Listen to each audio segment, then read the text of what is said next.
Hello welcome back students.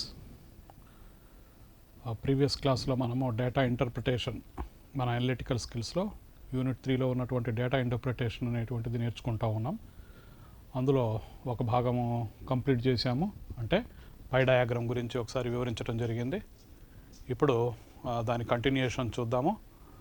మరి ఈ pie diagram తర్వాత మళ్ళీ ఒకసారి పాత క్లాసులో ఏం జరిగిందనేటువంటిది ఒకసారి రీక్యాప్చులేట్ చేసి నెక్స్ట్ కంటిన్యూషన్లోకి వెళ్ళిపోతాం. మరి ఇందులో మనము ఏం చెప్పుకున్నామంటే, ఏదైనా ఒక కంపెనీ బిజినెస్కి సంబంధించినటువంటి టూల్స్ ఈ pie diagram, bar graph, line graph, tabular form, అలానే వెన్ డయాగ్రామ్ అనేటువంటిది దాని బిజినెస్ ఏ విధంగా జరుగుతుంది, లాభాలు నష్టాలు అనేటువంటి వాటి గురించి ఇంటర్ప్రిట్ చేయడానికి ఇవి ఉపయోగపడతాయని చెప్పుకున్నాము. ఈ చిన్న పిక్చర్స్ ద్వారా మనము దాని యొక్క మొత్తము వ్యవస్థ ఎట్లా ఉంటుంది, ఎట్లా నడుస్తుంది అనేటువంటిది కూడా చెప్పేయచ్చు అనేది కూడా చెప్పుకున్నాం. అయితే దీని యొక్క ఉపయోగాలు కనుక తీసుకున్నట్టయితే ఏమని చెప్పుకున్నామంటే, ట్రెండ్ కెన్ బి విజువలైజ్డ్ అని చెప్పుకున్నాము. అలానే టు కంపేర్ ద బిజినెస్ అనేటువంటిగా చెప్పుకున్నాము. అలానే distribution analysis can be done అనేటువంటిది కూడా చెప్పుకున్నాము. అలానే కొరిలేట్ విజువలైజేషన్ అనేటువంటిది కూడా చెప్పుకున్నాము. అలానే పర్ఫార్మెన్స్ ట్రాకింగ్ ఎట్లా ఉంటుంది కంపెనీది అనేటువంటిది కూడా ఇక్కడ అంతకుముందు తెలుసుకున్నాం అనమాట. ఆ క్రమంలో మనం పై డయాగ్రామ్ గురించి చెప్పబోయే ముందు మరి వాడు ఏం చేస్తాడంటే, ఒక డయాగ్రామ్ లాంటిది మనకి ఇచ్చేసి ఆ డయాగ్రామ్లో వాడు కొన్ని క్వశ్చన్లు అడుగుతాడు. ఆ క్వశ్చన్లు చేయడానికి కొన్ని మనకు సూత్రాలు అనేటువంటిది ఉపయోగపడతాయి అన్నమాట. ఆ సూత్రాలన్నీ కూడా అక్కడ పాత క్లాసుల్లో ఒకసారి ఒక చోట వేసి మనం చెప్పే ప్రయత్నం చేసామన్నమాట. అయితే ఇప్పుడు మనం తెలుసుకోవాల్సినటువంటిది ఏంటనేటువంటిది కూడా ఒకసారి తొందరగా చూద్దాము.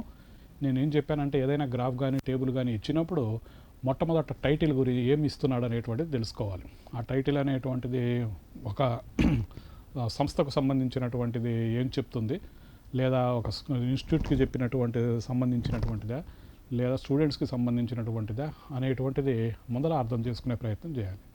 సెకండ్ స్టెప్, మనం గ్రాఫ్ల గురించి వీటి గురించి కాబట్టి నేర్చుకుంటుంది. గ్రాఫ్ అనగానే ఎక్స్ అక్షము వై అక్షం ఉంటాయి కాబట్టి ఎక్స్ అక్షం మీద టైటిల్ ఏమి ఇచ్చాడు, వై అక్షం మీద టైటిల్ ఏమి ఇచ్చాడు, అంటే వయస్సు ఉందా అక్కడ, లేదా సంవత్సరాలు ఉన్నాయా, మార్కులు ఉన్నాయా అనేటువంటిది మనం జాగ్రత్తగా గమనించుకోవాల్సినటువంటి అవసరం ఉంది.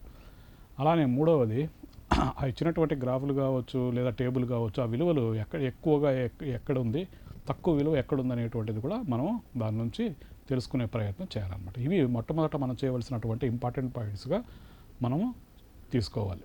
ఆ తర్వాత సూత్రాలు అనమాట. వాడు లెక్కిస్తాడనమాట ఈ గ్రాఫుల మీద. లెక్కించినప్పుడు మనం ఈ సూత్రాలు అనేటువంటివన్నీ కూడా ఉపయోగపడతాయని చెప్పుకున్నాం. Average, increase in value, decrease in value, అలానే పర్సంటేజ్ ఇంక్రీజ్ ఇన్ వాల్యూ, ఇవన్నీ కూడా చాలా ఇంపార్టెంట్ అవుతాయి అన్నమాట.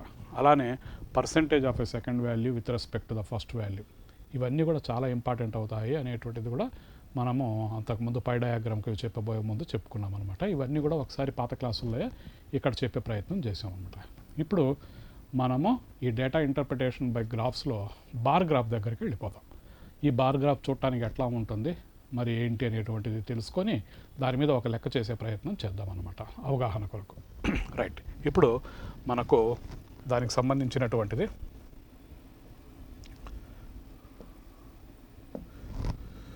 బార్ గ్రాఫ్ అనేటువంటిది చూద్దాము. ఇది మోడల్ 3గా తీసుకున్నాం అనమాట. మోడల్ 1, 2 ఏమో పై గ్రాఫ్లో వచ్చినాయి అనమాట, పై డయాగ్రామ్లో వచ్చినాయి. ఇప్పుడు మోడల్ 2 అనేటువంటి 3 అనేటువంటిది డేటా ఇంటర్ప్రిటేషన్ బార్ గ్రాఫ్ అని చెప్పుకున్నాం. టైటిల్ చూడండి ఒకసారి.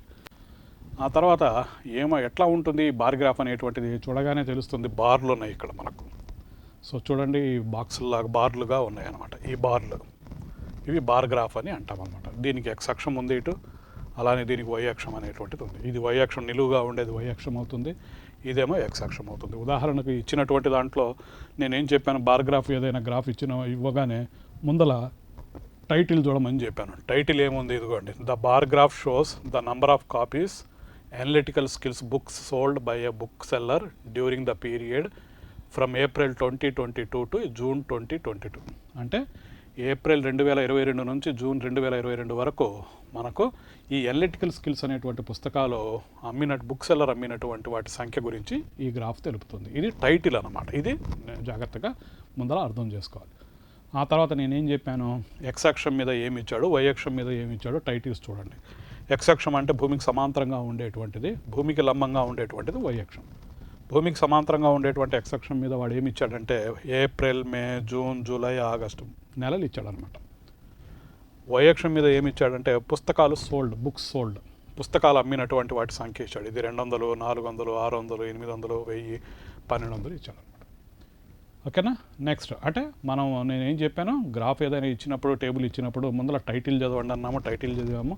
ఎక్స్ అక్షం మీద ఏమి ఇచ్చాడు, వై అక్షం మీద ఏమి ఇచ్చాడు అనేటువంటి చదువుకున్నాం. నెక్స్ట్ మూడవది గరిష్ట కనిష్ట విలువల గురించి చూడండి అన్నాడు. గరిష్ట విలువ చూసినట్టయితే ఏది ఎక్కువ పొడవులో ఉంది, ఆగస్టులోది ఎక్కువ విలువ ఉంది, అంటే అది 1000. తక్కువ విలువ ఏది ఉంది, జూన్లో దాదాపుగా 400, 600 మధ్యలో, అంటే 500 ఉందన్నమాట. ఇది కనిష్ట విలువ. జూన్లో అమ్ముడుపోయినాయి పుస్తకాలు, ఆగస్టులో 1000 పుస్తకాల వరకు గరిష్టంగా అమ్ముడుపోయినాయి అన్నమాట. ఈ విధంగా మొట్టమొదట ఇచ్చినటువంటి డయాగ్రామ్లో ఏమేమి ఉన్నాయి ఏంటి అనేటువంటిది చదువుకొని మనం ఒక అండర్స్టాండ్ చేసుకునేటువంటి ప్రయత్నం చేయాలన్నమాట. ఆ తర్వాత ఇప్పుడు ఇవన్నీ బార్లు అనమాట, అందుకని దీన్ని బార్ గ్రాఫ్ అని అన్నామన్నమాట. చూడగానే తెలిసిపోతుంది బార్ గ్రాఫ్. ఇప్పుడు వాడు ఏమన్నాడో చూద్దాం. ఈ లెక్కను ఒక మోడల్ లెక్క చేసే ప్రయత్నం చేద్దాం. ఇది ఏమంటున్నాడంటే, this shows the number of copies of analytical skill books sold by a book seller during the period from April 22 to June 22. So book sellers అమ్మినటువంటి అనలిటికల్ పుస్తకాల సంఖ్య గురించి చెప్తున్నాడు అనమాట. ఏప్రిల్ నుంచి ఆగస్టు వరకు 2022లో పుస్తకాల సంఖ్య ఎన్ని అమ్ముడుపోయినాయి అంట. ఏప్రిల్లో 900 చివర 900 పుస్తకాలు అమ్ముడుపోయినాయి, మేలో 800 పుస్తకాలు అమ్ముడుపోయినాయి, జూన్లో 500 పుస్తకాలు అమ్ముడుపోయినాయి, అలానే జూలైలో 700 పుస్తకాలు అమ్ముడుపోయినాయి, ఆగస్టులో ఏమో 1000 పుస్తకాలు అమ్ముడుపోయినాయి అంటారు. ఇది ఈ ఇచ్చినటువంటి ఈ దత్తాంశం, ఈ డేటాని తీసుకొని మనం ఏం చేసామంటే బార్ గ్రాఫ్ గీసామన్నమాట. బార్ గ్రాఫ్ ఈ విధంగా వచ్చిందనమాట. ఇది బార్ గ్రాఫ్. ఇది చూసి మనం జాగ్రత్తగా వాడిచ్చినటువంటి ప్రశ్నలకు ఆన్సర్ చేయాలన్నమాట. మళ్ళీ ఈ ప్రశ్నలకు ఆన్సర్ చేయాలి అని అంటే సూత్రాలు తెలిసి ఉండాలి. అంతేకాకుండా వాటి మీద జాగ్రత్తగా అవగాహన తెచ్చుకోవాలన్నమాట. వాడు ఏం అడుగుతున్నాడు, మనం ఏం చేయాలనేటువంటిది కూడా మనం జాగ్రత్తగా తెలుసుకునే ప్రయత్నం చేయాలన్నమాట. రైట్. నెక్స్ట్ ఫస్ట్ క్వశ్చన్ చూద్దాం. What is the difference of the sale of books in April and August? April and ఆగస్టులో అమ్ముడుపోయినటువంటి పుస్తకాల మధ్య డిఫరెన్స్, తేడా ఎంతో చెప్పండి అని అంటున్నాడు అనమాట. సో ఏప్రిల్ ఎన్ని అమ్ముడుపోయినాయి, ఆగస్టు ఎన్ని అమ్ముడుపోయినాయి అంటే చూడగానే తెలుస్తుంది. ఇక్కడ ఏప్రిల్లో ఏమో నీకు 900 పుస్తకాలు అనమాట, మధ్యలో ఉంది 800కి 900కి మధ్యలో ఆగిపోయింది, అంటే 900 అనమాట. నెక్స్ట్ ఆగస్ట్ అడుగుతున్నాడు కాబట్టి ఆగస్టులో అమ్ముడుపోయినటువంటి పుస్తకాలు గరిష్టంగా 1000 అనమాట. చూడండి ఎదురుగా 1000 పుస్తకాలు అమ్ముడుపోయినాయి. వై అక్షం మీద పుస్తకాల సంఖ్య, అమ్ముడుపోయిన పుస్తకాల సంఖ్య, ఎక్స్ అక్షం మీద నెలలు అనమాట చెప్పుకున్నాం. కాబట్టి ఇది చేస్తామన్నమాట. అలానే in which month was the sale of the book maximum, ఏ నెలలో గరిష్టంగా పుస్తకాలు అమ్ముడుపోయినాయో చెప్పండి అని రెండవ లెక్కగా ఇచ్చాడనమాట. నెక్స్ట్ మూడవ లెక్కలో in which month was the sale of the book minimum, ఏ నెలలో కనిష్టంగా పుస్తకాలు అమ్ముడుపోయినాయో ఈ గ్రాఫ్ని చూసి చెప్పండి అని అంటున్నాడు. Next what is the total sale of the book during these 5 months, ఈ 5 నెలల్లో మొత్తం పుస్తకాల సంఖ్య, అమ్ముడుపోయిన పుస్తకాల సంఖ్య చెప్పండి అని అన్నాడు అనమాట. ఐదవది what is the average sale of the books during these 5 months, ఈ 5 నెలల్లో పుస్తకాలు అమ్ముడుపోయిన పుస్తకాల సరాసరి కనుక్కోండి అని అంటున్నాడు అనమాట. కాబట్టి ఇచ్చినటువంటి లెక్కను జాగ్రత్తగా బార్ గ్రాఫ్ రూపంలో గీసుకొని ఇప్పుడు వాడు ఆ బార్ గ్రాఫ్ మొత్తం చదువుకున్నాం, టైటిల్ చదివాము, ఎక్స్ అక్షము ఏమి ఇచ్చాడో నెలలు ఇచ్చాడు, వై అక్షరం మీద అమ్ముడుపోయిన పుస్తకాల సంఖ్య విలువలు ఇచ్చాడు, గ్రాఫ్ వచ్చేసింది. ఆ గ్రాఫ్ని బేస్ చేసుకొని ఇప్పుడు మనం అనేటువంటిది లెక్క అనేటువంటిది చేయాలన్నమాట, వాడు ఇచ్చినటువంటి క్వశ్చన్లకు. ఇప్పుడు ఒక్కొక్కటి చేసే ప్రయత్నం చేద్దాం. ఫస్ట్ సేమ్ లెక్క అండి, అదే లెక్క అదే బొమ్మ. What is the difference of the sale of the books in April and August, August April మధ్య పుస్తకాల అమ్ముడుపోయిన పుస్తకాల మధ్య వ్యత్యాసం ఎంతో చెప్పండి అని అన్నాడు అనమాట. చూడగానే చెప్పొచ్చు ఆగస్టులో 1000 పుస్తకాలు, గరిష్టంగా 1000 పుస్తకాలు. చూడండి ఆ నెంబర్కి ఎదురుగా 1000 ఉంది, 1000. ఏప్రిల్లో వచ్చేటప్పటికి ఎక్కడుంది, ఏప్రిల్లో ఇది అనమాట, మధ్యలో ఆగిపోయింది 8, 1000కి మధ్యలో, అంటే 900 అనమాట అది. రైట్, 900. కాబట్టి 1000 ఏప్రిల్, ఆగస్టులో 1000, ఏప్రిల్లో 900. మైనస్ చేయమన్నాడు, డిఫరెన్స్ అన్నాడు కాబట్టి డిఫరెన్స్ మైనస్ అవుతుంది కాబట్టి చేస్తే 100 పుస్తకాలు వచ్చిందనమాట. ఇది difference of sale of books between your August and April అనమాట. నెక్స్ట్ రెండవ లెక్క ఏమి ఇచ్చాడు, in which month was the sale of the book maximum, ఏ నెలలో గరిష్టంగా పుస్తకాలు అమ్ముడుపోయినాయి. చూడగానే తెలుస్తుంది, ఏది ఎక్కువ పొడవు అయితే బార్ గ్రాఫ్, అది ఎక్కువ పుస్తకాలు అమ్ముడుపోయినాయి అని తెలుస్తుంది అనమాట టైటిల్లో నుంచి. కాబట్టి ఆగస్టులో గరిష్టంగా ఇదే పెద్దది, 1000 పుస్తకాలు అమ్ముడుపోయినాయి అనమాట. కాబట్టి ఆన్సర్ ఏం రాయాలి, ఫ్రమ్ గ్రాఫ్ చూడగానే books maximum sold in the month ఆగస్ట్లో ఎక్కువ పుస్తకాలు అమ్ముడుపోయినాయి. అంతా అవి కూడా బ్రాకెట్లో ఇచ్చాను, 1000 అని ఇచ్చామన్నమాట. నంబర్ కూడా అడిగితే 1000 అని పెట్టచ్చు అనమాట. నెక్స్ట్ మూడవది, in which month was the sale of the book minimum. ఏ నెలలో మనకు కనిష్టంగా పుస్తకాలు అమ్ముడుపోయినాయో చెప్పండి అని అంటున్నాడు అనమాట. గ్రాఫ్ చూడగానే తక్కువ పొడవైనటువంటిది మినిమం అనమాట. చూడగానే ఇక్కడ జూన్లో తక్కువ పుస్తకాలు అమ్ముడుపోయినాయి. ఎంత అమ్ముడుపోయినాయి, దీనికి ఎదురుగా ఎంత ఉన్నట్టు మనకు 400, 600 మధ్యలో అంటే 500 అనమాట. 500 పుస్తకాలు అమ్ముడుపోయినాయి అనమాట మనకు. కాబట్టి అతి తక్కువ పొడవైనటువంటిది మినిమం. కాబట్టి ఆన్సర్ ఏమని చెప్తామంటే దీనికి from graph book minimum sold in the month of June అని చెప్తాం. ఆ సంఖ్య కూడా ఇవ్వండి అంటే 500 పుస్తకాలని ఇస్తామన్నమాట బ్రాకెట్. ఈ విధంగా ఇచ్చినటువంటి క్వశ్చన్ని ఆ గ్రాఫ్ని చూసేసి అన్వయించుకొని మనకు కావాల్సినటువంటి డేటాని బయటికి తీసుకుంటాం అనమాట. ఇంకా అయిపోలేదండి, 3 లెక్కలే అయిపోయినాయి. ఇంకా మిగతాయి చూద్దాం. 4వ లెక్క, what is the total sale of the books during these 5 months. ఈ 5 నెలల్లో అమ్ముడుపోయిన పుస్తకాల మొత్తం చెప్పండి అని అంటున్నాడు. Total books 5 monthsకి. టోటల్ బుక్స్ ఎంత అవుతాయి చూడగానే, టోటల్ అంటే సమ్ చేయాలి, ప్లస్ చేయాలి కాబట్టి.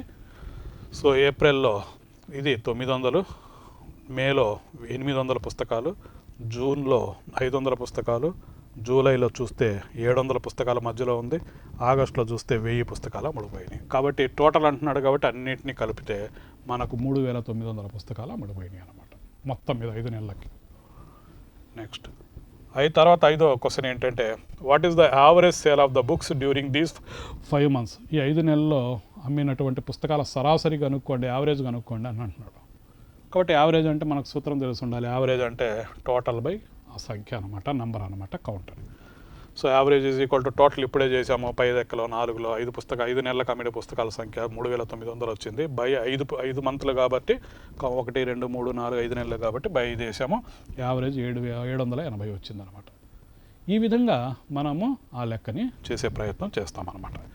ఇది ఇంపార్టెంట్.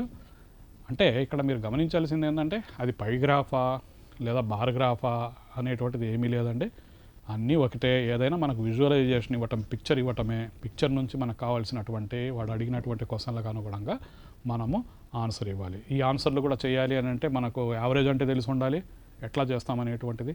పర్సంటేజీలు ఇస్తే ఎట్లా చేయాలి, పర్సంటేజ్ ఇంక్రీజులు కనుక్కోమంటే ఎట్లా చేయాలి, అలానే పర్సంటేజులు కనుక్కోమంటే ఎట్లా చేయాలనేటువంటిది అన్నీ కూడా మనం అంతకుముందు చెప్పుకున్నటువంటి సూత్రాలు ఉన్నాయి కదా, ఆ సూత్రాల్లో మనం తెలుసుకుంటే మనము ఎటువంటి లెక్క ఇచ్చినా కూడా ఆ గ్రాఫ్ నుంచి మనం తేలిగ్గా రాబట్టుకోవచ్చు అనమాట. కాబట్టి ఇది క్లుప్తంగా మనకు బార్ గ్రాఫ్ల గురించి విశ్లేషణ చేయటము, దత్తాంశాన్ని నుంచి విశ్లేషణ చేయటం అనమాట.